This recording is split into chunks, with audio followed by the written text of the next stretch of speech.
एक हदीस का मफहूम है, सच जन्नत में लेकर जाता है और झूठ जहन्नम में। हम तो इस केमिकल को ढूंढ रहे थे, परेशान थे कि कहाँ चला गया। लैब्स वगैरह में बहुत एहतियात से जाना चाहिए। बहुत सारे केमिकल्स बहुत नुकसानदेह होते हैं, उन्हें वालिदैन की इजाजत के बगैर छूना भी नहीं चाहिए। हाँ, हमसे गलती हो गई। हम आइंदा ख्याल रखेंगे। अब जल्दी से मुझे ठीक कर दें।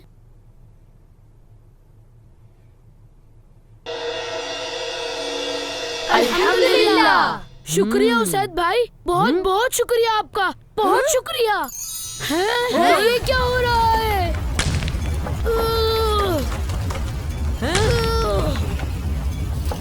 बचाओ बचाओ बचाओ। तो ये ख्वाब था। बोने वाली किताब पढ़ रहा था, इसलिए ऐसा ख्वाब देखा। शुक्र अल्हम्दुलिल्लाह, असर की नमाज कज़ा होने से बच गई।